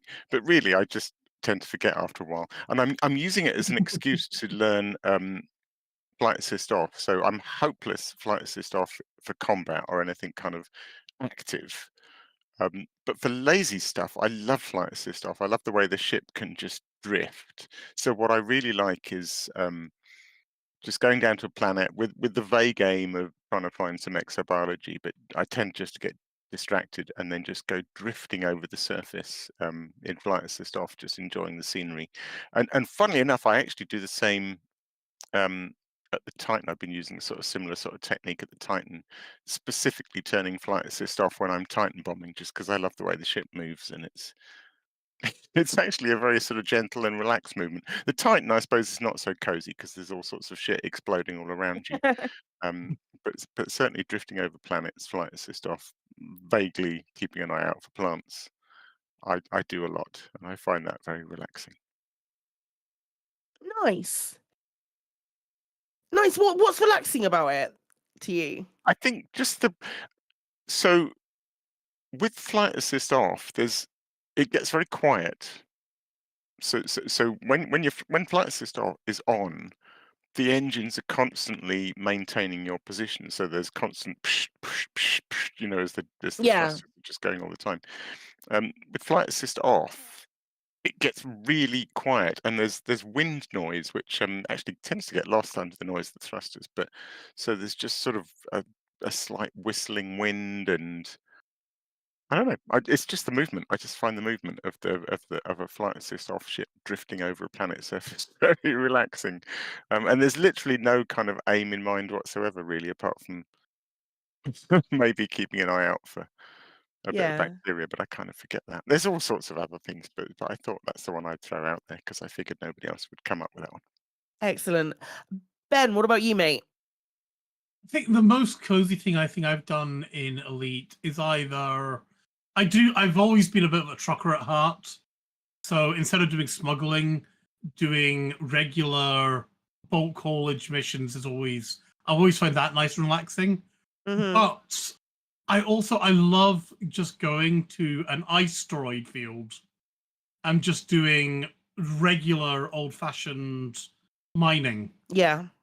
Not bothering with the whole deep core and stuff, just like, shoot it, gather stuff, move on. Yeah. And that's always, that's just, and like Alex said, and you can do it in third person view even. And I was going to say, I guess with that, there's a lot of just watching your limpets flying around. Yeah, you're just flying, watching everything flying around. Yeah. And in the asteroid fields, if you get a nice sunny place, it's so bright and it just looks beautiful. Nice. So they're the most cozy things I'd say I've done in Elite Dangerous. Nice. Yeah, Do you ever find yourself like, oh, I'm kind of drawn to doing that, or like I want something to do. Oh, I can always go mining. This is a genuine point of curiosity. These days, very, very, very rarely, because I'm playing so many other things. Yeah. And usually, if I'm looking for cozy nowadays, you'll be playing something else. I'll play something like Stardew Valley. Yeah. Or, I think during COVID, I loved fishing in Red Dead Redemption. Yeah. I just like, I don't need to go outside. I've got Red Dead Redemption. Yeah. It looks beautiful. I'm sitting here on a lake fishing. I'm all right. Yeah. I think that's really interesting because I think there's quite a few people. Certainly people who I've spoken to who have been back in the day, back sort of like, let's call it pre-COVID. Let's call it a pre-COVID or 5 years ago, a pre-Odyssey Elite player who, a lot of them will have been very much blinkers on. Elite is the only video game. I am pretty guilty of that myself. Like a handful of other games, but Elite Dangerous is the game that I am going to invest all of my time into. And I think when those people got more time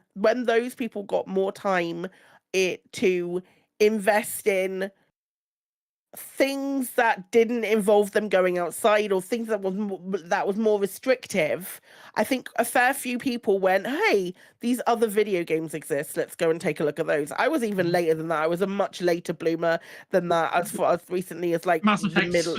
No, Cyberpunk and Baldur's Gate. Yeah, But yeah. I feel like we have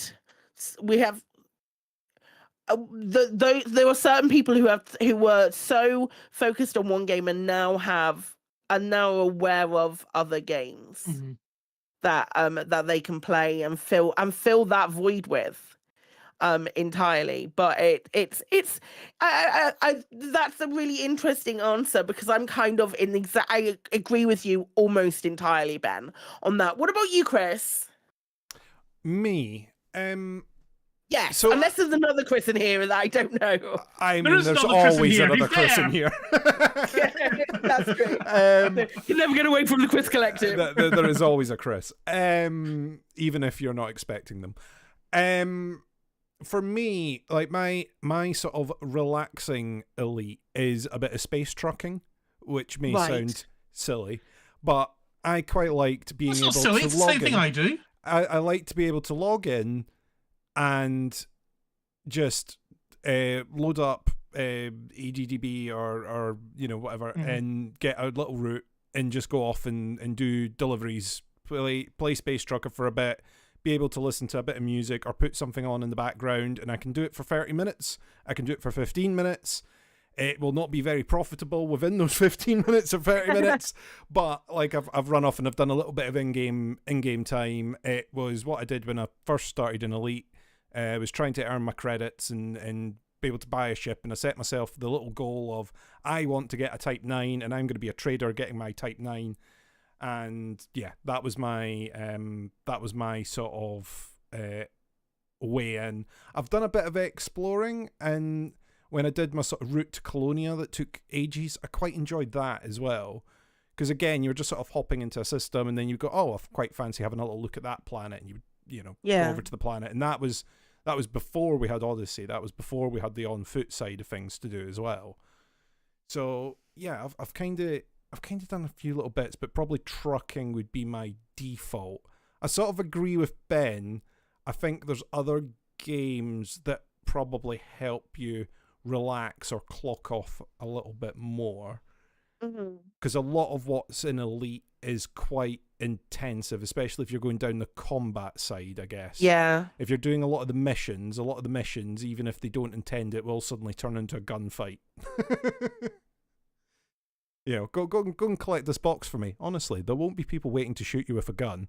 Go and collect this box. It's just like sitting abandoned on a planet. I tell you what, you just sort of saying about there's other games for relaxing. One thing I kind of forgot to say at the head of the show is I'm finding Cyberpunk really stressful, deeply stressful, because I think I'm not very good with games that kind of throw lots of side quests at you. Cyberpunk's don't open Starfield. Don't open it. It throws so much at you just in the display. Like it's very noisy. It's loud. There's bits of information popping up in every corner of the screen. There's things static crackling across the screen. You mean it's like a cyberpunk dystopia? Yeah, it's great. It's great. But half the time I don't know what's important and what isn't. And then you're getting messages in your inbox, and you're getting voice calls in your inbox, and there's a map, and there's like, I don't know what I'm supposed to be doing. I find it really stressful. Super overwhelming. Like I found it incredibly overwhelming, and both Mass Effect, the original Mass Effect and Cyberpunk, I picked up once and then put down because they were too overwhelming for me, and so I needed to go back to Elite. Yeah. So the opposite of Cyberpunk is what I do to relax. Yeah, I get it. Not that. I totally get it. My personal my personal thing is I do I love a good strip mine. So just like get in a ship, point yourself towards the planet, and then just mine the good stuff. It's not as profitable of other things, but I just find it so chill and relaxing. I also, the other thing that I really enjoy doing is mining engineering materials at Hazraz's in a Corvette. Literally, I don't even have my hand on the throttle in my Corvette, and I just wait for bad guys to come and find me, and I just shoot them until they die from it, and then I send out my limpets and they go can collect it. It's the same sort of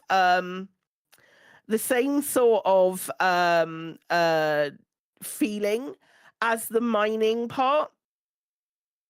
As mining, in that it's just a really, I can be in a Discord call and have a conversation or something. If I'm feeling a bit under the weather and I'm due to be playing Elite on stream today, it's likely that I will be doing something to do with passengers. So either it's going to be passenger rescues or Rubigo runs or something along those lines, or it's going to be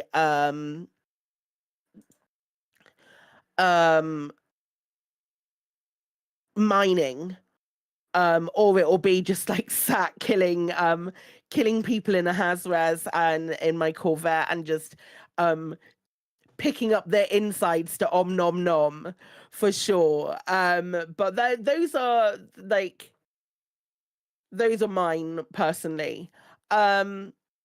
We also then subsequently passed the question on to folks to ask them, and we had a good few responses, so we'll go through those now.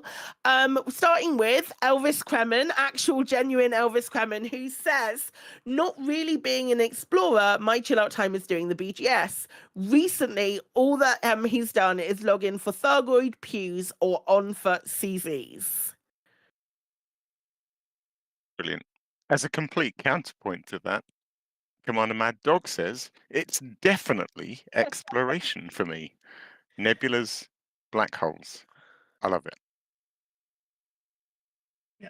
In a similar-ish vein to start with is Commander Bowl of Petunias, who's saying, those who know me think the words I'm about to type are exploration. But no. It has to be mining, with tones of a Ministry of Sound chill-out album drifting across the flight deck. 07. Oh, excellent. We've got a fellow miner. We've got Dale, one-eyed gamer. Deep core and laser mining, my chill out, and some favourite tunes on the radio. There we go. Got to have the radio on. It's rules. Wow. I don't know. Radio's terrible, though. To? Radio's terrible. I'll look at the mug that I was drinking my lemsip out of and just see if I can read it. Black Diamond FM. Mining's a popular one here, isn't it? It is actually. I wonder if it's the act of mining, or like Ben was saying, is it just sort of sitting back and watching your limpets do all the work? Because I guess that's quite fun. They do a lovely little ballet, don't they? It is a lovely little ballet. Yeah. I don't do enough mining though. I've barely done any mining. Am I missing out? I think I'm missing out. Okay, I would say yes, but my previous I loved mining a lot more when I wasn't doing like a concentrated effort to get a fleet carrier with my previous faction that I was with. We were trying to get a fleet carrier for the faction fleet carrier. It might no longer have enough funds to it doesn't matter. It doesn't confirm me anymore. I can briefly consider logging back into the account then to do it for them. But it was, and then I did it so much that now it's more of it's a treat to go back to it. And like you can't do it very often in my personal opinion. But it used to be really fun. It is really fun. It's really fun. It's really just chill. I can't explain it more than just saying it's just a really chill thing to do. Mixelplix 73 says that they travel like an overworked goldfish. They started to go see Indra, but then got shunted out as their caustic liners ran out. So they went to get engineering, but then distracted by another engineer's requirement. So ended up over a whole weekend with not much done, but still happy. I can emphasise with that. That sounds quite stressful, actually. That's very stressful. What's happening? A chill thing to do. It's when you set off to try and unlock a certain piece of engineering, and then you find out, oh, I've not unlocked that engineer. How do I unlock that engineer? Oh, I've got to speak to this other engineer. What does that other engineer do? And they go, oh, well, I want this delivered. Or like, where do I get that? Well, you can only get that by being a friend of the faction that's over there. And you go, oh, God. It's like, what have I done? Yes. Yeah. Silas Scratcheresi says, some therapeutic stealing of components from Odyssey settlements, followed by gently trading rares across the bubble, interspersed with some sightseeing, black holes, megaship audio logs, visiting the Jameson crash site, that sort of thing. But what you're saying, so Swezzy, is that Playing you Elite. enjoy playing Elite to relax. That's what I'm hearing. That's what I get from that. Just a little bit of everything, you know. Love that for him. Ben. Right. Finn is saying, strangely, I find blowing 16 shades of lead into a pirate to be the easiest task in a game. So I'll just go to a res site or take some bounty missions. And you know what? I can see where they're coming from here. You know, you go through in a suitably equipped ship and you're just popping bad guys left, right, and center. Yeah, that's my go-to, mate. Yeah. That's what it's so relaxing. It can be stressful, and it can change on a dime to being stressful if you don't if you're not very careful with what you're picking up. Because if I have Etty and Dawn's meat supplements that I pick up from the people. So if I've got a bunch of escape pods there in my ship that I've picked up from the people that I've already killed, suddenly every pirate wants a piece of me. And then I have to start moving around, so I have to put my other hand on my throttle. And it's not as it gets a bit stressful. It's not as fun anymore. You'll actually start flying. I have to actually start doing stuff. I'm quite worried by this ongoing obsession with collecting escape pods, because I can't help thinking back a few episodes when you were telling us about your fleet carrier, which is just lined with imprisoned escape pods. I'll tell you for free. I gave the Thargoid the Thargoid biopods. I gave them all into the rescue ships today because we don't need that cross contamination. You're going to be so... Just call me Mrs. Lovett. No one's going to get that. Yeah, you will. You will. I believe in all of you. They're going to be so annoyed when suddenly it turns round and there's some sort of community goal or something that involves rescuing those pods. Well then! After you've held on to them for all time. I thought you were going for the biggest funeral barge in the galaxy. I thought that's what your fleet carrier was. It's the opposite to the wedding barge. I'm just a little bit...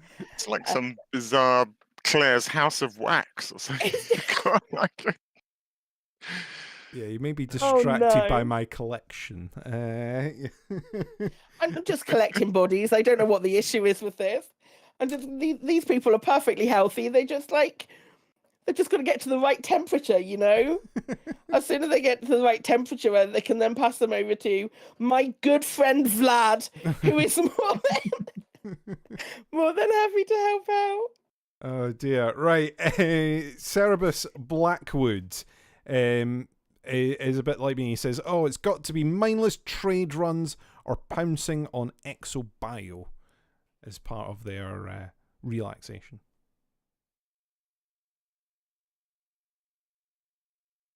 Nice. Gaming Snips and Bits has said, step 1, pick a nebula near the bubble. Step 2, grab one of my exploration ships. Step 3, head over to the nebula, lose myself in the pretty sights. I did that to unlock Palin. I went, oh, Cat's Paw Nebula's about 5k away. Off I go. And that I did that, and that was fine. Nice. I have Commander Profane Pagan, who says, my girlfriend and me recently discovered Elite Dangerous, and we are absolutely loving the community adventures. Our love for Elite grows whenever we do a mission. Other than that, hauling liberal fed packages for winters. This is where I met her, by the way. in-game at rear. Aww. It's nice. Gosh, that's so sweet. I love that so much. That's really, really, really sweet. I haven't done an Elite Dangerous adventure for ages. No, and there's loads of new ones now. I'm There's so far loads because behind. people are putting them in, aren't they? Yeah, they're releasing one a week or even more. That's bonkers. I need to get in on that. Yeah. I haven't even dared look at the leaderboard. I'm way behind now. I've got to be. I'm not opening it right now. It's not happening. But yeah, I need to remember that exists so that I can do it. I can do it a little bit more because I bet you they'd be quite chill. I think some of them. Some of them are like, oh shit, that's a lot. But they're quite taxing. The puzzles can be quite the puzzle solving and code breaking stuff can be quite taxing actually. But I mean, I love anything that makes me feel smart. is anything that makes me feel a bit clever. Like I can puff up my chest a little bit and feel a bit smug with it. That moment's good, but it often comes at the end of quite a lot of not feeling very smart at all. Or there's that moment, especially if I'm doing it live and someone's like, yeah, you're close. And then there's that person in chat is feeling really smug. And I'm like, oh man, I'm about to stress really hard at this. I'm about to get really, really upset. I'm going to have a rare but fun rage quit of an Elite Dangerous thing. But yeah, I should really do more of that. We all should really do more of that because they're really cool things. And that's a cool thing that the community can add. Keep doing that, community. I'll allow it. Rocky Star is saying BGS trade missions or cargo recovery missions. I get to just fly my ship and still feel productive. That's really cool. Thanks for doing those BGS trade missions for us, Rocky. I love seeing people in my faction go, oh, it's BGS stuff. Because it means the ultimate relaxing thing that I can do is just sit back and watch my fam get on with it. And that's just great. Sit back and watch the empire grow. Especially now we've got the SEO drive and we can get to the further ones. Yeah, exactly. I have got my fellow Chris, Little Big Yun. Sightseeing passenger missions, long as it's not the stupid 25,000 light year ones. They show you cool stuff in the galaxy, and it's just kind of chill to do.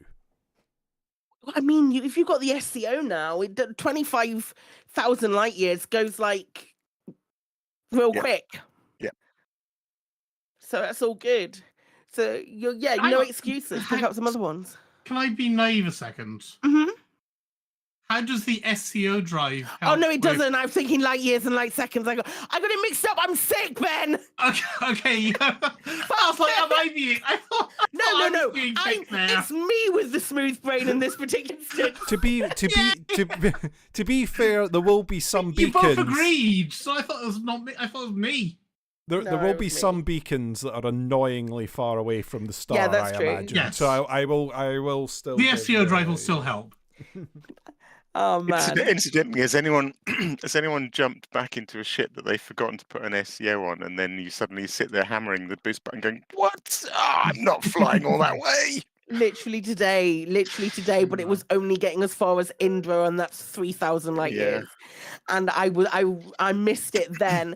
We had a question the other week about things being able to expedite a process and showing the need for a shortening of tasks. It has been proven by how well the SEO drive has gone down and how many people are using it, and that need for not lengthening things, like having extra animations here and there and that kind of thing. And you really feel it when you get into a ship that doesn't have one. Even doing the buckyball races and doing a buckyball race with an SEO drive and then having to go back to do the regulation Cobra without an SEO drive, and you're just like, why does this? How am I supposed to race? I can't race with this ship that's so slow. Blinking Nora. Nicey got in touch as well and said mining or trading with the PTN, something repetitive to switch off to. Of course, when I'm ill, it's the only time I'll get interdicted, which I feel. Naturally. I feel today. I got interdicted a lot today. It wasn't fair. Commander Spike K says, I ram scan pirates, mine for cause, gather manaf mats, pirate for tritium, all at the same time place. Good old multi-limpic controllers, eh? Either that or host multi-crew Cyclops gibbing sessions near Maya. Doesn't sound very cozy, I know, but that's what's up. Depends on if We the don't kink Cyclops. shame? Yeah. Good stuff. Yeah, Murderbot's saying, lately, when I want to chill while playing, I'll gathering up, then spreading mugs and gin all over the bubble. For the mug, and I agree. Mug. Absolutely love that. I haven't done that for ages either. I think there's still a lot of places to be. Still a mugged in gins, lot isn't of there? places. It's Yeah, a very big task. I feel like that sort of too hot, too messy thing, it's like your classic progress bar that sort of started going quite well and now it's almost going backwards. You're holding up a piece of A4 paper to the screen to see if it's actually moved any. And things keep getting discovered as well. Yeah. Like it is going backwards to some extent. That's what I mean. Yeah, like the length of the progress bar's increasing, so... Yeah. Yeah. Absolute nonsense is what it is. And I can't stress enough that I've just had a look at the lists, and Soteria Accord have dropped down to 10th, and I need to see us back in single figures. So I need to get back on that at some point. Will that be cozy or not? I mean, it's pretty cozy. It's pretty cozy, and I'm pretty sure I've still got, between all of the dead bodies, I've got some mugs and gin in my fleet carrier to get on with. It's always cozy if you've got gin. You know, that helps. That helps. I've got Commander Hamburger. My fleet carrier, the Esmeralda Weatherwax, is currently making its way towards the Galactic Core, whilst I'm taking my hauler, the lovely Jubbly. Incredible. Incredible naming. High above the galactic plane. I have run into another field of unvisited white dwarfs, neutron stars, and the odd black hole, but I have also discovered a handful of giant carbon star systems. Some have relatively close orbiting landable bodies, and I have just touched down on such a planet, watching the flares gracefully erupt from the enormous star just above the horizon. What could be more cozy than that? And all I can say is I am gutted that you are not able to name every single star system and every single planet you have landed on with fleet carriers called Esmeralda Weatherwax and your hauler, the lovely Jubbly. I just wish Hamburger was flying the galaxy naming systems on our behalf. Amazing. Hamburger did include a picture as well in our Discord thread about it. And it's a very close star to a planet. It looks very cool. You don't get to see that very often, so that's cool. As someone who doesn't explore, I don't get to see it ever, but it's cool seeing pictures of it from other people. Yeah, are certain star types more prone to flares than others? Do you know? Does anyone know? No idea. In reality they are, but I don't know in game. You'd think if they were in reality, then there might be something. There might be something tweaked in game for it to be the case. I would bet money that there would be something in game.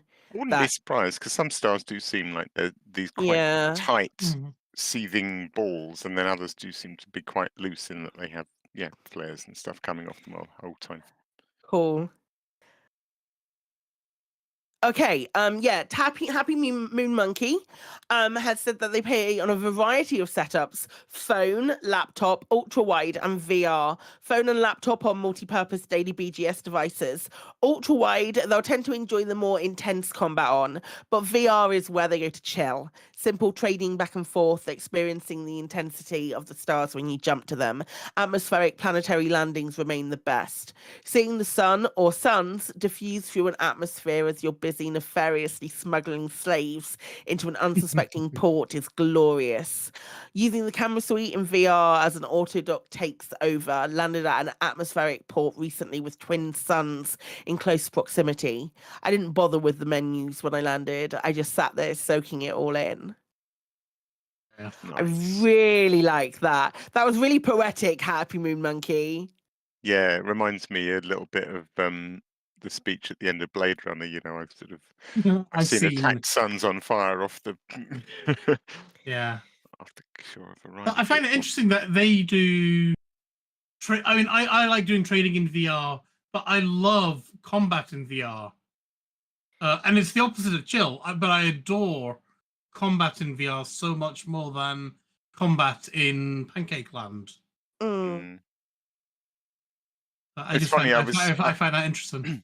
I was going to say back at the start of all this, you know, when my choice, the other thought that was on my mind, and a few people have raised it, is I don't play in VR very often, and when I do, yeah, it's the sort of simple trade runs back and forth, just the no-brainer. I know exactly what I'm doing. I don't need to look anything up. I don't need to, you know, think or change my plans because something isn't where I thought it'd be. I just find a run and typically like Empire or Federal rank grinding, maybe, you know, just find a back and Yeah. forth route and See, do that's that for why an hour. I like doing the combat, because it's just a case of I use the bookmarks to jump, especially in Odyssey. I use the bookmarks just to jump to a combat zone, bookmark back to the station, bookmark to combat zone, bit bap, and it lends itself to VR. Yeah. Commander Schnails says, for me, these days, it's plant scanning. To be fair, I think that's far more about an excuse to be out where no one else is, finding what's just over the next ridge or down the gully that feeds into the canyon. Just being out there on my own. It probably says heaps about my personality. Fuck every other person. But I'm with you there. I mean, that's kind of what I was saying. I suppose plant scanning, but not really about plant scanning, just coasting around the landscapes. Being in Yeah. in your spaceship. Being in my spaceship. Then. And finally, and I love what this person's done, Steak Typhoon is saying, my cozy time is mostly not in the cockpit. Instead, I like to make plans. I'll build and test new ships in ED Shipyard, read the wiki, or try out community tools. I love that. I love that. I think it's great. And yeah, I mean, it's building ships in EDSY is so much fun. And yeah, it's so much fun, so chill. Researching trade routes, like Alec was saying, again, that's fairly chill. Yeah, just using the community tools is awesome. Yeah. Yeah. Definitely. It's it's really good. So thank you to everyone who took the time out to respond to that post over on Twitter and or in the thread that we have in Discord. We do that every week, especially every week, specifically when we have a show. We will post about that. Sometimes we post them, then we don't have a show, but we just roll it over. But take a look at our Twitter if you're on Twitter, or come and join the Discord if you would like. That would be really cool, and we can continue to do this, because this is my favorite bit of the show. I don't know if I mentioned this enough. This is my favorite bit of the show, when we talk about the question of the week and everybody contributes. I love it. I love it so much. So thank you to those that constantly do, and I find that really chill and cozy and satisfying and super fucking wholesome 90% of the time. So there'll be another one that goes out on Sunday around the time that Chris Mark IV's radio show is on. At some point during that 2 hours, I will post a tweet and put something in Discord as well. So come join the Discord. We're cool, and we don't bite, and we chat sometimes. It's nice. Moving on to any other business. Does anybody else have any other business? Nope. No, it's just me. It's just none of us do anything for God's sake. Hey, you know folks. this. Hey, folks. I've included a link to the interview that I did with Paul Dietman from Kyokan in the show notes in the Any Other Business section, because it was really important to me. I'm super proud of the interview. I think it's another one of those ones where when we had Darren on the show and talking about game development and stuff, I think it's a really important listen if you're interested in what gaming development is like at the moment, in just like general what the atmosphere is around and what the climate is around game development. I've included a link to that in the notes. Also, and I am going to sound like a broken record, the Deliverers Home Kickstarter is in its last 48 hours as of recording right now. It is 86% complete. If you are fiscally able and you have played any of the previous games, even if you haven't played the previous games, take it from me, they are fucking stunning and it's a beautiful story, and I really want them to have this opportunity to be able to complete the trilogy of games that they had in mind when they first started pitching these games to people. So please, if you're able, please consider doing so. I've said please so many times. That said, finally, it's lovely meet up a week on Saturday. Yes. Where has the time gone? We're meeting in a pub in Bristol. If anyone would like to come and join us, there are details in the show notes. For coordination purposes, I really like people to be in the Discord, but it's not necessary. I just let me know if you come in and I'll keep an eye out for you. That's great. So, moving on to the shout-outs. If my voice holds, our sister station, Hutton Orbital Radio, broadcasts on Thursdays from 8:30 p.m. You can tune in at twitch.tv/Hutton Orbital Truckers, or for just the audio at radio.forthemug.com. For the discerning commander who likes a bit of CQC action, check out the CQC Discord at discord.me/EliteDangerousCQC. We're also giving shout outs to the following Elite Dangerous podcasts, which have appeared over the last year, or standard regular contributors, and that is the Guard Frequency, who do other space games, and our pals over at Loose Screws. Ben, what do you want? I want to give a shout out to Colin, who's apparently very, very drunk in Turkey at the moment. Incredible. Great. Following this, we have the latest Galnet News Digest. I'm presuming we have the latest Galnet News Digest. I'm jumping on that. I've seen one go out. We totally do have a Galnet News Digest. Fucking yeah, we do! As provided by Commander Wotherspoon and Commander Beetlejude. Thank you to those who have chipped in on Twitch chat and our in-game commanders. And they have been Chris! We have had Profane Pagan, who's been recommending the tea at the bar. We've had Miriam Istar, who's been in the bar. Siberius has been in the bar. And Soka42 has also been in the bar. Ben, have you run into anyone at all, or are you a little bit too preoccupied? There are other people here, but I don't want to say they're nobody, but there's nobody here that I recognize or know. Oh, right, okay. You know, we're Billy No Mates Ben over there doesn't have a clue. Yeah. Okay. Special thanks to Commander Takoso, JN Tracks, and to Alan Stroud, who created the music used on the show. That's it for another episode of Lave Radio. If you would like to get in touch with the show, you can find contact links in the home/contact us menu of the laveradio.com website. Do let us know if you have any questions or if there's anything you'd like us to discuss in a future episode.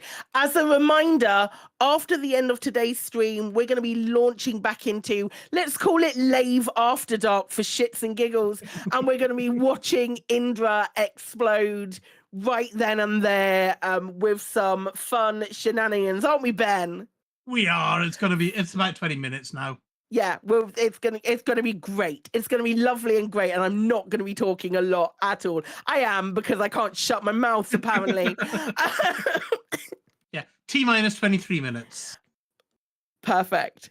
Lave Radio is recorded live on a Tuesday evening at 8:30 p.m. and streamed out on laveradio.com/live. Thank you to Alec. Thank you, Claire. Night all. Thank you to Ben. Boom. Quite. And a big special thanks to today's tech specialist and talky talk bloke also, and last minute tech specialist as well. We should confirm the absolutely wonderful, I love him to pieces, Chris Mark IV. You're welcome. Did I lay that on super thick? Was that good? Did you enjoy laid on it? super thick. I liked it. Nice, I was looking for more. Like a really, I liked it a lot. real thick Marmite right over there. Right over I the was top. thinking real thick layer of lipstick. Sorry. That is where we lost Psychic That for is the night. That was how you killed me. My name's Claire. Thanks everyone for being about. Until next time, Commanders, fly safe, and if you can't do that, fly dangerous.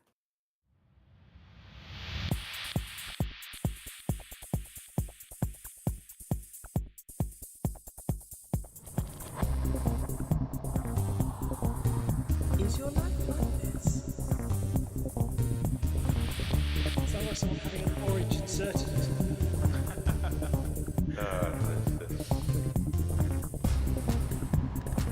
You need a safe word. Space can be lonely.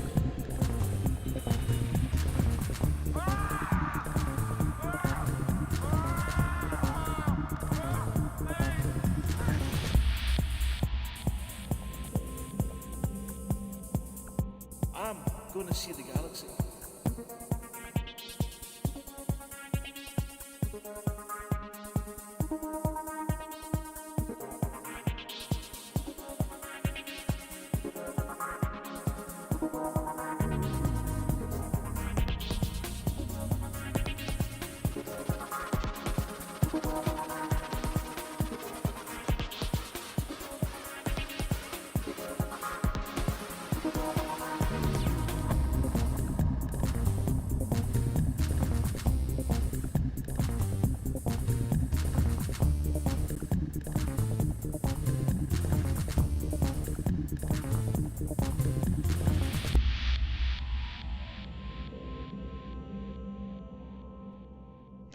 Damn it. No worries, guys. Hold the fort for 2 seconds. I'll be right back.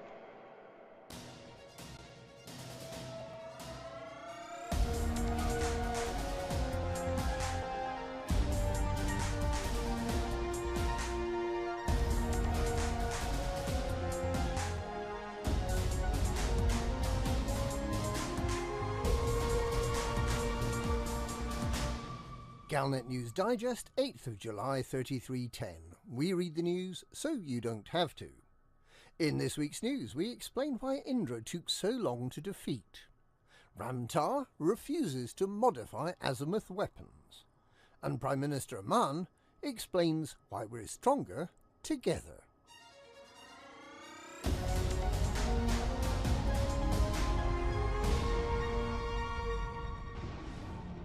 Titan Indra took a lot longer to destroy than expected, but for all the right reasons. With the recent changes in Thargoid tactics, many more opportunities to fight Thargoids in human-controlled systems have meant that over the past week humanity has been fighting the Thargoids on a much broader front than normal. Defending active bases means somewhere to repair and rearm, and also to take anti-Thargoid missions. For less experienced AX pilots, the opportunity to defend ground installations also means no Thargon swarms. So, while plenty of pilots have been attacking Indra's heat vents, many more have been taking the fight to systems controlled by the 3 remaining Titans. Titan Indra was finally defeated just before 10 PM Galactic Standard Time on Monday. It is in meltdown and will explode on Tuesday at 10 PM, around the time this bulletin is released. From Thursday, Aegis plans to make forward bases available in Thargoid-controlled counter-strike systems. These bases, ground bases where possible, will offer repair facilities but will not offer missions. These new bases will offer even more opportunities to take the war to the Thargoids.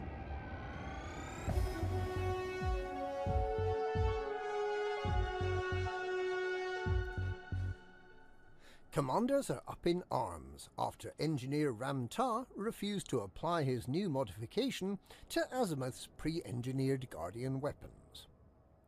Last week it was reported that the engineer had devised a finalised version of his weapon modification that makes Guardian weapons immune from the Thargoid energy pulses that can destroy them. This new version of the modification does not reduce the weapon's damage and makes the use of such modified weapons viable. Tah's nanite modification can now be applied to most Guardian weapons. However, there have been reports that Ram Tah is refusing to apply his modification to Guardian weapons that have been pre-engineered by Azimuth Biotech. There's a long history of conflict between Ram Tah, who now works for Aegis, and Salvation's organisation, and it's perhaps not surprising that the engineer is unwilling to touch technology created by the people who may have provoked the Thargoids to invade in the first place, and who did their best to shut down Aegis. Ram Tah is willing to apply his modification to any Guardian weapons that have not already been modified by Azimuth. He can be contacted at Phoenix Base in the Mean System.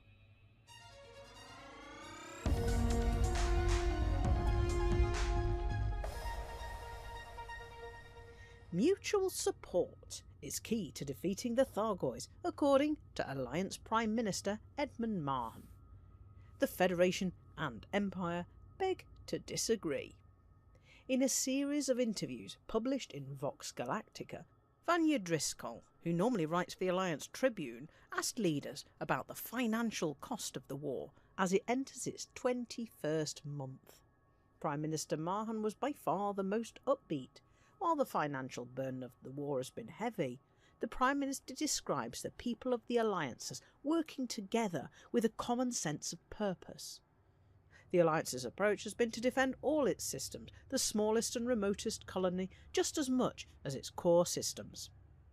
Marhan calls democracy the Alliance's secret weapon. Speaking for the Federation, outgoing Vice President Jerome Archer admitted that with federal forces fighting the aliens, there are barely enough troops left over to maintain order within the Federation's systems. A number of opportunist attacks by pirates have brought systems under threat, but Archer claims that there would have been many more had it not been for the hard work of the Proactive Detection Bureau to monitor citizens' messages for signs of sedition. Senator Zemina Torval described how the Empire takes a different approach to its defence.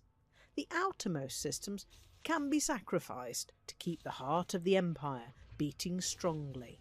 The Empire may shrink now while the Thargoid threat remains present, but it will, she assures us, come back far stronger after the Thargoids have been eliminated.